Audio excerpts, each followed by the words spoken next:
अस्सलाम वालेकुम। अपने चैनल दस्तक विद इफ्तिखार मिर्ज़ा के साथ अडवा कनाडा से आपकी खिदमत में हाजिर हूँ। गुजारिश है कि मेरे चैनल को सब्सक्राइब करें और अपनी कीमती राय से मुस्फिज़ करें। नून लीग के अंदर सर्द जंग का आगाज़ और इस चीज़ के आसार नमूदार होने लगे कि मियाँ नवाज शरीफ साहब अब नून लीग के वज़ारत उज़्मा के उम्मीदवार नहीं। इमरान खान न्याजी, पिंकी पीरनी और खाबर मानी के दरमियान तलख कलामी और पाकिस्तान पीपल्स पार्टी के हक में 9 कौमी और 13 सूबाई असम्बली के उम्मीदवार दस्तबरदार। और बिलावल भुट्टो जरदारी साहब का बलूचिस्तान के अंदर ज़बरदस्त जलसा और मियाँ नवाज शरीफ साहब स्वात के अंदर पाए गए। और बलूचिस्तान के अंदर बिलावल भुट्टो जरदारी साहब ने क्या पैगाम दिया और नून लीग और पीटीए के ऊपर क्या चीज़ वादे की, इन तमाम पॉइंट्स को मैं डिस्कस करूंगा आज के इस वीलाग में। तो सबसे पहले मैं जिक्र करता हूं जनाब वो लड़ाई जो खावर मानिका और बुशरा पिंकी पीरनी और इमरान खान न्याजी के दरमियान हुई। तो इद्दत के अंदर शिद्दत या इद्दत के बारे में जो केस था कि उसके अंदर जो निकाह किया उन्होंने, तो उस हवाले से अदालत के अंदर केस था। बुशरा पिंकी पीरनी भी आई, इमरान खान न्याजी भी आए क्योंकि जेल के अंदर ही वो ट्रायल था। तो वहाँ पर जनाब इमरान खान न्याजी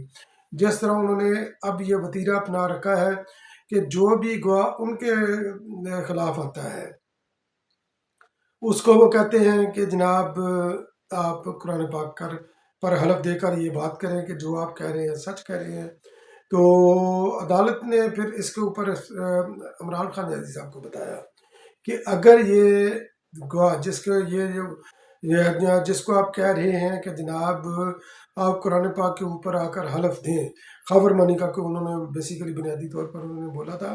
कि अगर वो कुरान पाक पर आकर हलफ देते हैं कि जो वो कह रहे हैं वो सच है, तो फिर आप अपना हक जरा जो है ना ये खो देंगे, उससे उनके ऊपर क्रॉस क्वेश्चनिंग नहीं कर सकेंगे। मगर इमरान खान न्याजी साहब उस चीज़ के बने नहीं हुए। वो कहते हैं मैं जरा भी करूँगा, इनसे हलफ भी लूँगा, फिर बाद में कहते हैं कि मैं हलफ दे देता हूँ। तो जो क्योंकि मैं बुशरा पिंकी पीरनी को शादी से पहले नहीं देखा, मगर दूसरी तरफ खाबर मनिका वो सीख पा, वो कहते हैं कि मेरा घर बर्बाद करने वाले तुम हो और तुमने मेरा घर बर्बाद किया और इस औरत ने जो है ना ये अपना घर खुद ही बर्बाद किया। तो इस तरह की खैर उनके दरमियान काफ़ी गर्मी सर्दी तू तकरार हुई अदालत के अंदर। तो बाकी जो पिंकी पीरनी जो शिफ्ट हुई हैं बनी गाला के अंदर जाए शिफ्ट कर दिया गया है, तो उन्होंने बोला किसी भी डील का इनकार कर दिया कि मैं किसी डील के नतीजे में नहीं गई, अगर कोई डील है तो ये कैंसिल कर दे डील, मुझे इसके ऊपर एतराज़ नहीं। तो बहरहाल देखते हैं कि ये उनका ये सियासी बयान है या आगे चलकर क्या क्या जो है ना ये परत खोलते हैं, ये आने वाला वक्त ये बताएगा। और कौमी असम्बली के 9 उम्मीदवार काफ लीग ने यह फैसला किया है कि सिंध के अंदर जो उनकी क़यादत है, सिंध की क़यादत है काफ लीग की जो तंजीम है, उन्होंने चौधरी शुजात हुसैन की हदायत के ऊपर तकरीबन 9 कौमी असम्बली के उम्मीदवार और 13 सूबाई असम्बली के उम्मीदवार सिंध से पाकिस्तान पीपल्स पार्टी के हक में उन्होंने दस्तबरदार कर दिए हैं, जिसका खैर मकदम किया पाकिस्तान पीपल पार्टी कराची के सदर जनाब सईद गनी साहब और दीगर पाकिस्तान पीपल पार्टी के कायदीन ने। और अब नून लीग के अंदर जो सर्द जंग है, पहले माजा तो मियाँ नवाज शरीफ साहब का जो स्वात के अंदर उन्होंने जलसा किया, उसी जलसे के अंदर कोई उनके पास कोई मटीरियल नहीं, अपने मैनिफेस्टो के ऊपर उन्होंने बात नहीं की। वही जो है ना ये लव स्टोरी जाकर वो बयान करते हैं, तो लोग लव स्टोरी सुनने के लिए नहीं आते, लोग पॉलिटिकल एजेंडा सुनने के लिए आते हैं कि आपके पास पॉलिटिकल कंटेंट क्या है, या कौन सी चीज़ें हैं जिनको आप डिस्कस करना चाहते हैं। इमरान खान न्याजी को भी उन्होंने तनकीद का निशाना बनाया कि एक साहब आए, उन्होंने 1 करोड़ नौकरियों का वादा किया, 50 लाख घरों का किया और ये किया वो किया, तो क्या पूरा हुआ, किसी को एक को भी घर मिला। तो बहरहाल मियाँ साहब की वही चीज़, वही जो तकरीर है उनकी, वही स्टीरियोटाइप तकरीर होती है जिसके अंदर कोई ख़ास कंटेंट नहीं होता। अगर ये मैनिफेस्टो के ऊपर जाकर तकरीर करें, मुख्तलिफ इलाकों के जाकर बेशक एक ही तकरीर जाकर थोड़े बहुत चेंजेस के साथ दोहरा दें तो फिर भी समझ आती है, मगर यह कि बहरहाल हम क्या कह सकते हैं, नून लीग की अपनी स्ट्रेटजी है। तो इस वक्त जिन चीज़ों के आसार नज़र आ रहे हैं कि मियाँ साहब जो है ना ये नून लीग की جو پولیٹیکل موومنٹ ہے، جس طرح کی بھی موومنٹ ہے، تو اس سے یہ چیز ظاہر ہو رہی ہے کہ میاں صاحب اب جو ہے نا وہ نون لیگ کے وزیر اعظم کے امیدوار نہیں ہیں نون لیگ کی طرف سے۔ تو امیدوار کون ہے؟ امیدوار ہے میاں شہباز شریف صاحب۔ تو وہ میں اس لیے کہہ رہا ہوں، اور نون لیگ کے اندر جو سر جنگ ہے وہ بھی اسی طرح جو شروع ہوئی ہے، کیونکہ میاں صاحب کا پاکستان کے اندر آنے کا اور کوئی مقصد نہیں تھا۔ ایک مقصد تو ان کا اپنے یقینی طور پر کیسز وغیرہ ختم کروانے تھے، سیاست کے اندر دوبارہ ان ہونا تھا، مگر دوسرا جو ہے نا وہ انہوں نے اپنی گدی جو ہے نا وہ مریم نواز شریف صاحبہ کو وہ دینی تھی گدی، تو اس لیے وہ مریم نواز شریف صاحبہ کو آگے آگے بھی کر رہے ہیں، ہر جلسے کے اندر جو ہے نا ان کو خود مدعو کرتے ہیں کہ آئیں آ کر تقریر کریں، تو وہ مسلط کرنا چاہتے ہیں مریم نواز شریف کو مسلم لیگ نون کے اوپر۔ اس کے اوپر جو ہے نا یہ پہلے بھی مسلم لیگ کے اندر جو ہے نا کافی حد تک جو ہے نا یہ اگریسولی ان کے اندر جنگ تھی میاں صاحب کے آنے سے پہلے، جب یہ حکومت میں بھی تھے یا جب یہ پی ڈی ایم وغیرہ بھی تھی، تو اس وقت بھی جو ہے نا یہ ان کے درمیان نون لیگ کے درمیان بڑی واضح تقسیم تھی، جس کو آ کر میاں صاحب نے تھوڑا سا ختم کرنے کی کوشش کی، مگر یہ کہ یہ پھر جو ہے نا یہ اس وقت جو ہے نا یہ ظاہر ہو رہی ہے، کیونکہ ایک طرف میاں صاحب جو ہے نا اپنے طور پر اپنے اینڈ پر مریم کو آگے کرنے کی کوشش کر رہے ہیں، دوسری طرف پولیٹیکلی جو ایکٹیو ہے بندہ وہ نون لیگ کی طرف سے وہ ہے میاں شہباز شریف صاحب۔ اگر ان تینوں کی تقریروں کا موازنہ کیا جائے، میاں شہباز شریف صاحب کی تقریریں بھی ان سے میاں نواز شریف صاحب اور مریم سے بہتر ہوتی ہیں، اور دوسرا میڈیا جس طرح بلاول بھٹو زرداری صاحب نے خیر یہ کام شروع کیا اور انہی کے فٹ سٹیپ پر چلتے ہوئے اب جناب شہباز شریف صاحب بھی انٹرویو دینے لگ گئے ہیں، اب وہ پوڈ کاسٹ میں بھی آتے ہیں، یوٹیوبر سے بھی کچھ ملاقاتیں کرتے ہیں، تو اس طرح جو ہے نا وہ اپنا جو ہے نا وہ اپنے آپ کو ایک متبادل میاں صاحب کے بعد متبادل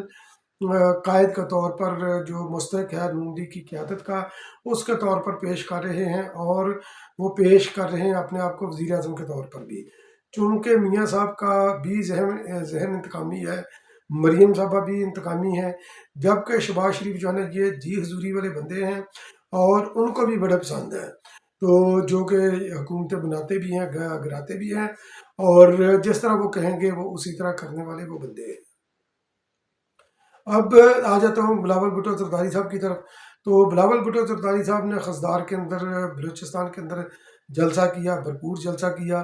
اور اس وقت جو بلوچستان کے جو حالات ہیں ان کا تقاضا یہی ہے کہ جو جماعت بھی اپنے آپ کو کلیم کرتی ہے کہ وہ وفاقی جماعت ہے، اس کو اپنی پولیٹیکل ایکٹیویٹیز بلوچستان کے اندر بھی رکھنی چاہیے۔ پاکستان پیپل پارٹی کو تانا یہ تھا بلوچستان کے اندر کیوں رکھنی چاہیے، اس کا بھی میں ذکر کرتا ہوں۔ پاکستان پیپل پارٹی کو تانا دیتے تھے کہ یہ سندھ کی جماعت ہے، اگر ہم اس تمام جو ہے نا یہ دسمبر سے لے کر آپ پولیٹیکل ایکٹیویٹیز کو دیکھیں تو پاکستان پیپل پارٹی نمبر 1 ہے۔ آپ کسی بھی صوبے کے اندر دیکھ لیں، پہلی بات تو یہ ہے کہ پاکستان پیپل پارٹی چاروں صوبوں کے اندر جو ہے نا اپنی سیاسی سرگرمیاں جاری رکھے ہوئے ہے، سندھ کے اندر، بلوچستان کے اندر، کے کے اندر، پنجاب کے اندر، انہوں نے اپنی جو ہے نا وہ سیاسی سرگرمیاں جاری رکھی ہیں۔ اگر صرف پنجاب پر ہی فوکس کیا جائے تو نون لیگ سے کہیں زیادہ جو ہے نا یہ جلسے ہیں پاکستان پیپل پارٹی کے پنجاب کے اندر بھی اور کے اندر بھی۔ میاں نواز شریف صاحب نے کے اندر نون لیگ نے میرا خیال ہے 2-3 جلسے کیے ہیں، 2 یا 3 یا 4، چلے 4 لگا لیں، اس سے زیادہ وہ جلسے کر نہیں سکی۔ بلاول بھٹو زرداری صاحب نے ورکر کنونشن بھی کیے، جلسے بھی کیے، اور یہ ثابت کیا کہ پاکستان پیپل پارٹی وفاق کی جماعت ہے۔ بلوچستان کو انہوں نے خصوصی طور پر فوکس کیا، وہ فوکس انہوں نے اس لیے کیا کیونکہ بلوچستان کے اندر اس وقت جتنا پولیٹیکل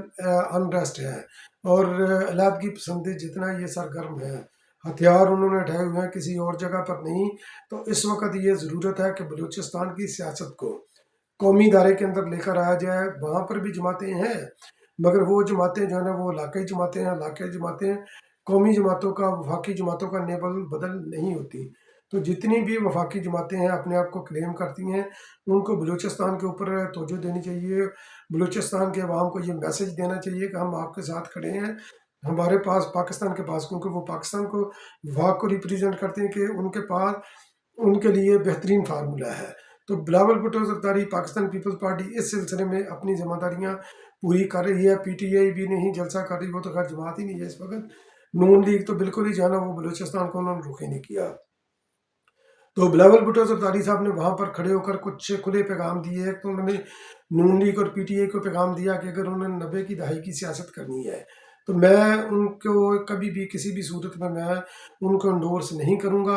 और नून लीग को अगर वोट की ज़रूरत पड़ी तो उनको क्या देंगे। तो इसके ऊपर भी उन्होंने फरमाया कि मैं नून लीग को हम वोट क्यों देंगे, हम उनको वोट देने के बजाय अपनी हुकूमत बनाएंगे। फिर उन्होंने बलूचिस्तान के हवाले से बोला कि बलूचिस्तान के अवाम की, आप बलूचिस्तान के अवाम हमें मुंतखब करें, मुझे मुंतखब करें, मैं आपकी आवाज़ जो है ना ये असम्बली के अंदर जाकर बनूंगा, और लापता अफराद का मसला सिर्फ मैं ही हल कर सकता हूँ, कोई और मसला जो है ना ये नहीं हल कर सकता। तो और दूसरा उन्होंने ये भी वो खुला पैगाम दिया, एक तरफ तो लापता अफराद के मसले को उन्होंने डिस्कस किया, दूसरा उन्होंने ये अहम पैगाम दिया कि मसले बंदूकों से नहीं हल होते, मसले उसी सूरत में हल होते हैं कि आप पॉलिटिकल डायलॉग करें, एक सियासी अमल का आप हिस्सा बने, सियासी अमल का हिस्सा बनकर एक जो पॉलिटिकल फ्रेमवर्क है उसके अंदर जो है ना वो उन्होंने मैसेज दिया, इन जो जो बंदूक उठाकर जद्दोजहद कर रहे हैं उनको मैसेज दिया कि आप पॉलिटिकल फ्रेमवर्क के अंदर आकर अपने हकूक़ की जद्दोजहद करें तो आपकी सुनवाई भी होगी और आप अपने हकूक़ भी ले सकेंगे। तो यकीनी तौर पर पाकिस्तान पीपल्स पार्टी मौजूदा सूरत हाल के अंदर बड़ी जिम्मेदारी का मुजाहरा कर रही है, और पाकिस्तान को मुस्तहकम करने के लिए, मुस्तहकम बनाने के लिए, पाकिस्तान की इकाइयों को जोड़ कर रखने के लिए, इकट्ठा रखने के लिए एक नई सोच की ज़रूरत है, और वो नई सोच पाकिस्तान पीपल्स पार्टी के पास है। 8 फरवरी को जब आपके हाथ में आपका बैलेट पेपर होगा, आपके हाथ में एक स्टैंप होगी, तो आप तीर के ऊपर निशान लगाएं, अपना ठप्पा लगाएं, क्योंकि तीर ही वफाक की अलामत है, वफाक के मुतहद रखने की ज़ामिन है, और पाकिस्तान पीपल्स पार्टी का इंतखाबी निशान तीर ही पाकिस्तान को तमाम तर बहरानों से निकालने की